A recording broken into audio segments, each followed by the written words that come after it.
मैं ये बताना चाहूँगा कि ये एक बार चार्ज करने पर 40 से 45 किलोमीटर का सफर तय करेगी और जो चार्जिंग का समय होगा वो लमसम 5 से 6 घंटे का होगा।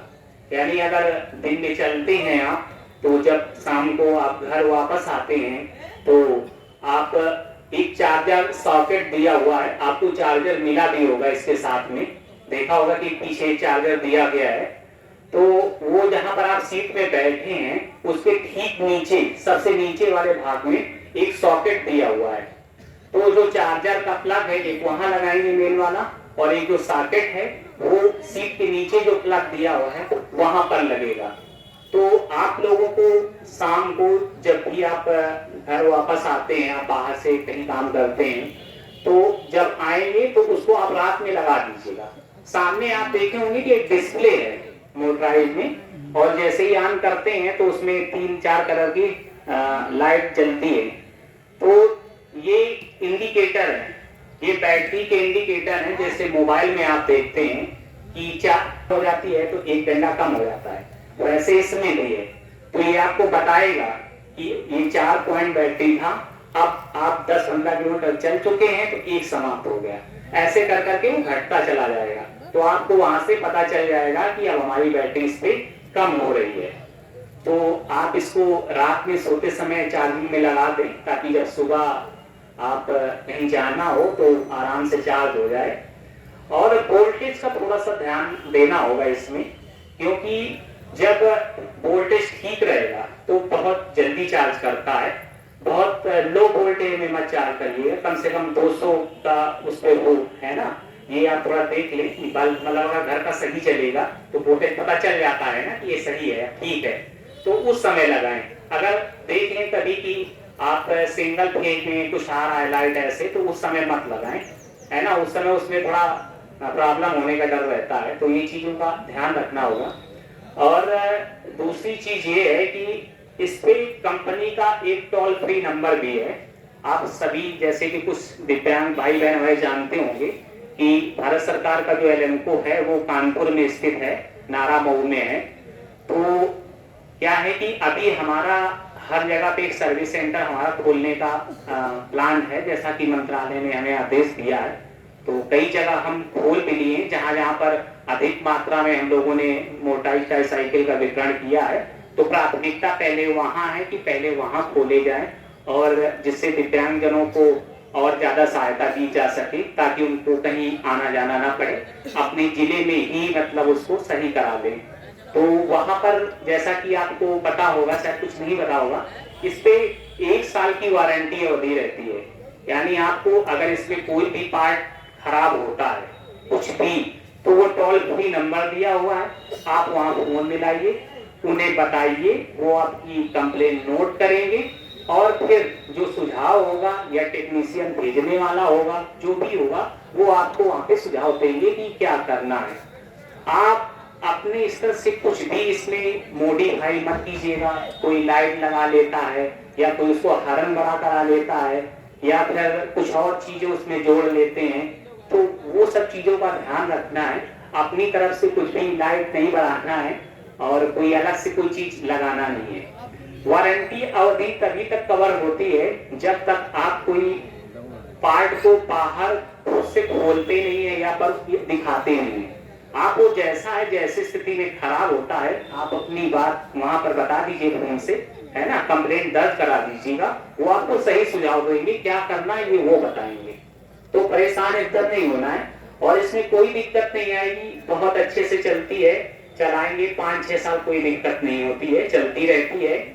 अब जिन दिव्यांगों को बहुत अधिक जाना होता है, यानी दिन में रोज उनको 40-45 किलोमीटर का सफर करना होगा, तो फिर बैटरी में कहीं ना कहीं दिक्कत आती है, और वो जल्दी आती है।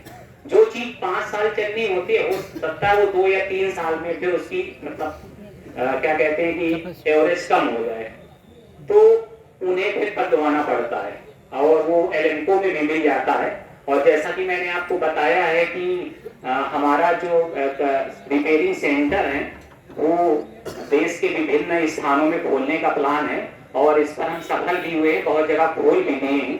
चूंकि मैनपुरी में ये हमारा वितरण का प्रथम कैंप है, तो अभी संख्या यहाँ पर कम है। जैसे जैसे और बढ़ेगी तो यहाँ पर भी हम खोलेंगे। तो अभी आपके जो कानपुर से नजदीक है यानी बीच में पड़ता है वो कन्नौज है। कन्नौज में एक हमारा रिपेयरिंग सेंटर खुल गया है, क्योंकि वहाँ बहुत अधिक मात्रा में पहले भी बढ़ चुकी हैं, तो वहां पर भी सही हो जाता है। कानपुर नहीं आना तो कन्नौज भी पास है, और एक साल तक तो कोई दिक्कत ही नहीं है। एक साल तो फोन ही कर सकते हैं, वो खुद ही बताएगा और वो चेंज भी करेंगे। और दूसरी बात ये है कि जो इसमें हेलमेट मिला है, तो जैसा सरकार के नियम है कि कोई भी इलेक्ट्रिक व्हीकल या कोई भी मतलब डीजल वाहन या जो अन्य वाहन है, तो आजकल हेलमेट लगाना अनिवार्य है, सरकार की गाइडलाइन में है। तो आप लोगों को ये भी दिए गए हैं। तो जब भी आप बाहर निकले, घर में है तो कोई बात नहीं है आसपास में, लेकिन जब रोड पर आना है तो फिर हेलमेट आवश्यक है लगाना। तो आप हेलमेट ही लगाएं। और जैसा कि इसमें देख सकते हैं कि एक रिवर्स का भी ऑप्शन है इसमें, मतलब ये पीछे भी चली जाती है। तो आप एक सामने देखिएगा एक बटन लगा हुआ है, उस पे R और F लिखा हुआ है। R का मतलब है रिवर्स, मतलब वो पीछे जाती है, और F जब उसको दाब देंगे आगे तो वो मतलब आगे की तरफ चली जाएगी। तो जब आपको पीछे जाना हो तो R वाली बटन दबा देना, वो नीचे हो जाएगा, तो यानी वो पीछे जा रहा है। और जब आगे जाना हो तो F वाला बटन दबा देना, तो वो आगे चलने लगेगा। तो दोनों सिस्टम है इसमें। और इसमें डिस्क ब्रेक भी है, जैसा कि आप लोगों ने देखा है। डिस्क ब्रेक है, बहुत अच्छे से लगती है, तुरंत रुकेगी। बहुत स्पीड पे मत चलाइएगा आप। इसको 20 से 25 की स्पीड में चला सकते हैं, कोई दिक्कत नहीं है, लेकिन 30-40 में मत चलाइएगा। और जो विशेष चीज ये है कि इसमें एक चीज का आपको बहुत ध्यान रखना है, जाड़े में कोई ऐसी समस्या नहीं कितना भी चले, लेकिन जब गर्मी का सीजन आएगा तो मोटर हीट होती है। आप जब भी जाएं 10 किलोमीटर जब आप एक बार इसको चला लें तो कहीं पर 2 मिनट एक ब्रेक ले रुक जाइएगा, पानी वानी पीकर फिर अपना चलती है। तो ऐसे क्या है ना कि मोटर हीट नहीं होगी कभी भी। और वो कुछ सावधानियां हैं, ज्यादा नहीं करना है, बस थोड़ी थोड़ी सावधानियां हैं इनको, क्योंकि मोटर व्हीकल है। और हाल ही में 5-6 साल से भारत सरकार के द्वारा बांटी जा रही है, जिसमें माननीय मंत्री जी का हमारे बहुत सहयोग रहा है। उन्हीं के सहयोग से आज हम आपके जनपद में आए हैं, तो मैं उनका भी बहुत बहुत धन्यवाद करता हूं। आपके बीच में बहुत जल्द अभी आगमन होगा उनका, तब तक मैं आपको इसके बारे में कुछ जानकारियां साझा कर रहा हूं। तो जैसा कि मैंने बताया कि आपको ये जब 10 किलोमीटर जाएंगे तो एक ब्रेक दे दीजिएगा। और दूसरी बात ये है कि इसकी जो वजन क्षमता है वो नॉर्मली 70 से 80 किलो के व्यक्ति के लिए होता है। जो मानक है वो जो 70 से 80 किलो के जिनका वजन होता है, तो उनके लिए कोई दिक्कत नहीं है। यानी कहने का मतलब हमारा ये है कि अत्यधिक इस पे भार मत डालिएगा अपनी तरफ से, कि आप खेत जा रहे हैं तो वहां पर जो सब्जी के जो और भी वगैरह जो होते हैं तो आप उन्हें रख लें, वो मत करिएगा।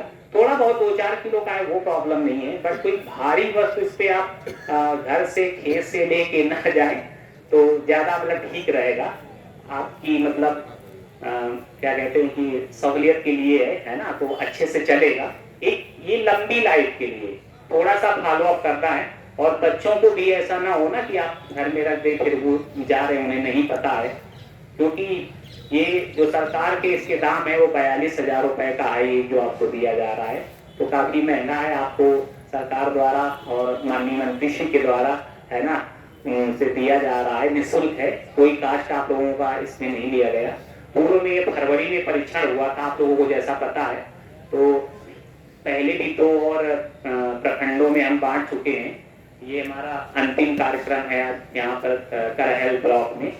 तो आज जैसा कि आप देख रहे हैं कि यहाँ पर सबको सामान मिला हुआ है और काफी लोग यहाँ पर आए भी थे, फोन भी कराए होंगे, आप लोगों को फोन से सूचना मिली होगी। कुछ लोगों के फोन स्विच ऑफ थे तो उनको हमने आप लोगों के माध्यम से ही बोलने के लिए बोला था।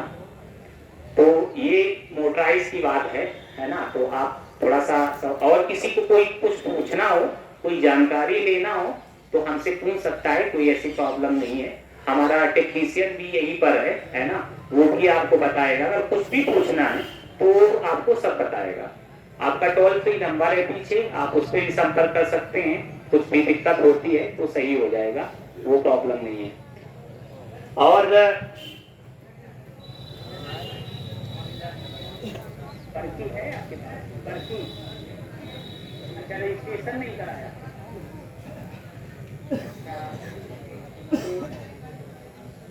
अभी हम बताएंगे उसके बाद, ठीक है? आपका भी समाधान करेंगे। तो बहुत सारे यहाँ पर दिव्यांगजन होंगे जिन्होंने पूर्व में अपना परीक्षण नहीं कराया था। तो मैं आपको बताना चाहूंगा कि सरकार जो परीक्षण के समय में लोग आते हैं यहाँ पर, जब परीक्षण होता है तो सामान उन्हीं का आता है, और जिनके नहीं हुए हैं तो हम कोशिश करेंगे कि उनके भी कागज लेके उनको भी दिलाएंगे। तो अपने कागज तैयार रखें, और अभी हम टीम बिठाएंगे तो वो ले लेंगे, तो उनको भी हम देंगे। ज्यादातर लोगों को दे चुके हैं, कुछ 10-12 लोग ऐसे हैं जो छूट गए हैं, तो उनके भी कागज लेके उनका भी हम समाधान करा देंगे। तो बहुत सारे लोग हैं, वो परेशान ना हो। हमारे पास भारत सरकार का निगम है, यही हमारा बांटने का काम है। बस परीक्षण के समय में वो आ जाते हैं तो उनका सामान आ जाता है यहाँ पर, वो हमको कोई समस्या नहीं होती सामान लाने में, क्योंकि सरकार कागज देखती है। जब कागज आप लोगों के यहाँ से परीक्षण से जाते हैं तो उनकी संख्या करता है ना कि कितने लोग हैं, कितने लोगों के क्या क्या सामान है, तो वो गिन कर फिर उतने सामान यहाँ पर आते हैं। और जिनके नहीं होते, सपोज करिए कि यहाँ पर 200 लोग थे तो उनका सामान सबका एक एक सामान आया है। किसी लाभार्थी का ऐसा नहीं है कि जिसका सामान यहाँ पर नहीं आया है, सबके सामान यहाँ पर आए थे। बस जो नए लोग होते हैं बस उन्हें हमें देखना होता है, क्योंकि उनका रजिस्ट्रेशन नहीं होता है। तो जब पोर्टल पे रजिस्ट्रेशन नहीं होता तो सामान नहीं आता। हेलो, हाँ सर।